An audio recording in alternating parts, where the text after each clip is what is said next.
I've come to Hampshire to meet a real unsung hero. Now, this man has made a lasting impression on the world of horticulture, but also made a huge impact in our gardens too.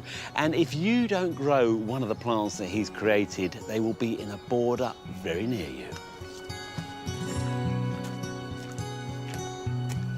Peter Moore is one of the nation's leading plant breeders who has introduced many new and exciting cultivars of our well-loved garden shrubs. Without Peter's hard work and dedication, our gardens just wouldn't look the same. Peter, when did you first start gardening? Started gardening about 9 years old, and I was given a small plot of ground in the garden to grow sweet peas, like lots of young children, and became sufficiently interested that thought I'd like to do it as a career. And what about your first hybridisation? That must have been an exciting moment. Well, yes. I was responsible at the end of the 70s looking after all the seed that used to come in from around the world. And there was some seed that came from America, Choisya arizonica, the first time that this seed had come into the UK. And when it flowered, you could see it was something specifically different. And so I used Donata as the mother plant, and the arizonica I used as the father plant. OK. And I did that in 1982. In 1989, it was launched at the Chelsea Flower Show. And the rest, they say, is history.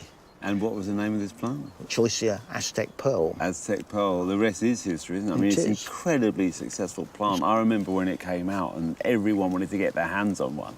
So basically, you've introduced about 20 plants to the market. Which of those have been your big hits, shall we say? Choisya White Dazzler, more compact than Aztec Pearl. Flowers twice a year, piles of flowers. Where Hebes? You've done some Hebes? Yes. And probably the best of the ones is lilac quartz. This is a nice compact form, ideal for a pot or in the garden.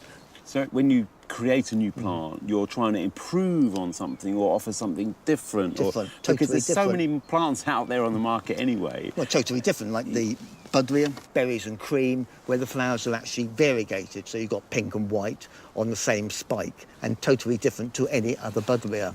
And how does it make you feel when you go into somebody's garden and you see one of your plants? That makes it all worthwhile, basically, isn't it? Well, I haven't got a family or any children, so my plants are my babies, basically. Oh, right, well, let's go and have a look around your garden, have a look at some of these fabulous plants that you've created over the years.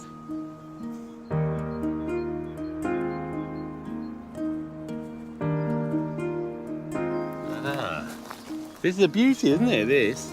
Lovely Budleia. What's this one called then, Peter? This is Budleia Unique. Is it? Oh, and what's so unique about it then? Well, it's a hybrid of Alternifolia. Alternifolia flowers on the previous year's growth in June and only flowers once. This flowers in July and carries on to the end of September, October. So how have you got this to flower on this year's growth? I can't tell you that. You can't? Really? No, You're serious? You've gone all poker-faced on me. Are you serious? You can't tell me that? No, it's confidential. Really? Yes, yes. OK. Top secret how I managed to achieve this new, unique form.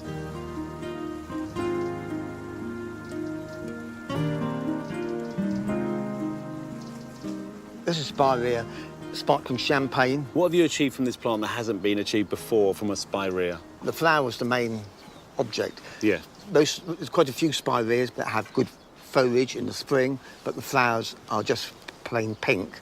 I used a species called Haitiana, where the flowers are white with red stamens, and by transferring that pollen onto one called Magic Carpet, I've achieved a plant which has good flowers and good foliage. Yeah.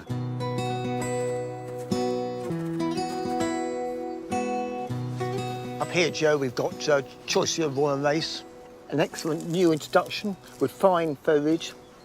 In this situation, it's got lime green leaves because it's growing underneath a tall robinia tree, but in the other part of the garden, in full sun, the leaflets are pure gold.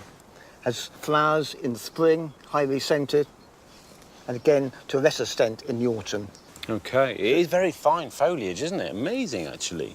Is that the idea with choices? Is to grow them as fine as possible, getting finer and finer and lacier and lacier? That's correct on this particular variety.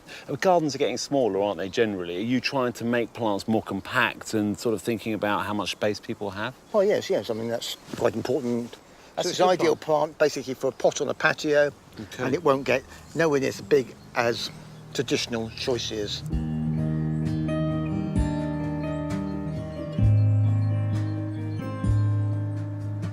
Joe, here in front of us, we got a new Miniana hybrid. This is hopefully a world exclusive. Ooh. All the flowers are double. Yeah, it's really nice, isn't it? Very elegant flower. Great colour as well. And as you can see, there's plenty of flowers coming. I feel rather honoured to get an exclusive to one of your plants, Peter. We're looking for a new name for it. What about Buddleia Peter? Sounds good, doesn't it? Yeah, I knew you'd like that one, yeah. And Peter, thanks for showing me around, looking at all your plants. Now I've seen them here, I'm going to start spotting them everywhere, and I'm going to know where they came from. Yes, yeah. It'll be from you. Peter. Okay, fine. Thank you very much. Thanks very much.